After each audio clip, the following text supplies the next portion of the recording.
안녕하십니까. 알파스트리트 파트너스입니다.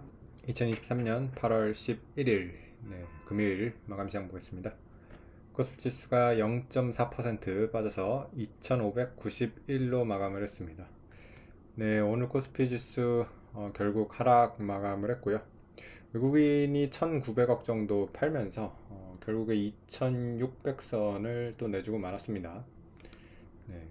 그래서 코스피가 좀 계속 약한 모습을 보여주는데 8월 9일 이렇게 하루 반등을 하고 전체적으로 계속해서 좀 빠지는 그런 날이 많아요.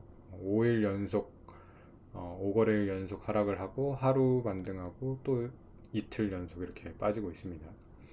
코스피 지금 뭐 주봉으로 보면 한 2550대 여기에 지금 20주선이 있어서 요 정도까지는 뭐 일단은 조정을 간다고 보고요.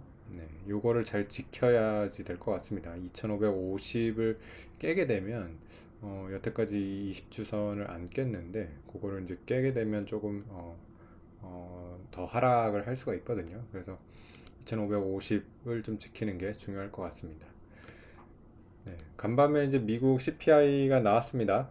예상 3.3%였는데 3.2%로 나와가지고 가장 베스트로 나왔어요. 살짝 컨센서스보다 낮게 나왔죠. 그래가지고 미국 시장이 CPI 발표한 다음에 사실 좀 환호를 했었는데 결국에 미국 시장도 마감은 거의 뭐 상승폭을 다 반납을 했습니다. 그래서 약간 상승한 채로 이렇게 끝났는데 CPI의 이제 내용을 조금 보면 약간 불만족스러웠던 것 같아요. 특히 이제 주거비 같은 경우가 좀 많이 올라가지고 여전히 그런 것들이 좀 걱정스럽다는 그런 모습이 나왔습니다.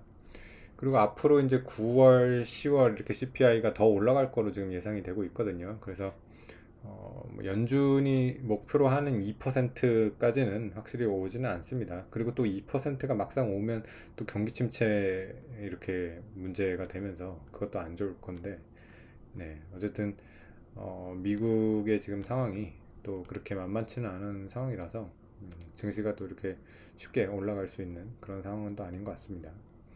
그래서 이런 상황에서 우리나라 증시 같은 경우는 이제 삼성전자가 좀 힘을 내줘야 되는데 삼성전자가 계속해서 약합니다. 그래서 67,500원까지 이렇게 계속해서 조금씩 밀리는 모습이었고요.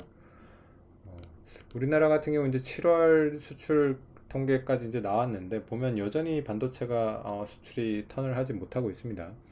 그래서 이제 8월 초, 8월 말에 되면 이제 9월 초가 되면 이제 8월 달 통계가 나오는데 그때 이제 반도체가 좀 반등을 할 수 있을지, 그걸 한번 좀 봐야 될 것 같습니다. 그래서 삼성전자는 어쨌든 반도체가 좀 턴어라운드 되는 모습이 나와야지 좀 올라갈 수가 있을 텐데 아직까지는 그런 모습이 나오지가 않아가지고 좀 답답한 그런 상황입니다. 오늘 뭐 다른 종목들 보시면 오늘 에코프로를 비롯해가지고 몇몇 종목들이 이제 MSCI 지수에 편입이 됐는데 역시 지수 편입이 되면 대체적으로 약세를 보입니다. 왜냐면 이제 지수 편입 전에 그 지수 편입 기대감에 대한 것들이 이미 미리 반영이 된 경우가 많아가지고 막상 이제 지수 편입이 되면 이제 좀 약세를 보이게 되는데 오늘 에코프로 그래서 좀 약세를 보였습니다. 2.5% 정도 약세를 보였고요. 에코프로 BM이 요즘은 확실히 더 약합니다. 4%대 하락을 했고요. 그리고 포스코 홀딩스도 3.5%, 포스코 퓨처엠도 2.5%, 에너지솔루션도 1.6% 하락을 하면서 2차전지도 대체적으로 다 하락을 했습니다. 하이닉스도 2.7% 하락하면서 반도체도 좋지 않았고요. 오늘 우리 시장에서 좋았던 섹터는 뭐 자동차 쪽만 좋았습니다. 현대차 그룹주들만 뭐 1% 정도대 이렇게 상승을 했습니다. 대체적으로 좀 약했던 모습을 보여줬고요. 그 외에도 지표를 보시면 원달러 환율이 계속해서 좀 올라오고 있습니다. 오늘 같은 경우 보면 1324원까지 가가지고 최근 들어가지고 지금 고점대예요. 그래서 환율 같은 경우도 계속해서 이렇게 높아지고 있는 모습이 확실히 지금 좀 하락장에 단기 이렇게 좀 하락장이 계속해서 진행되고 있는 그런 모습입니다. 그리고 이제 또 채권 금리 같은 경우도 계속해서 높습니다. 미국 10년물이 4.1%고요. 우리나라 10년물도 3.8%대 이렇게 되고 있어서 여전히 뭐 채권 쪽도 조금 계속해서 문제가 되고 있고요. 네. 그러다 보니까 이제 뭐 미국 같은 경우도 나스닥이 계속해서 조정을 많이 받는 모습이 나옵니다. 네. 채권 금리가 높아지면 높아질수록 나스닥 쪽이 더 이제 취약한 그런 모습이 나오고 있습니다.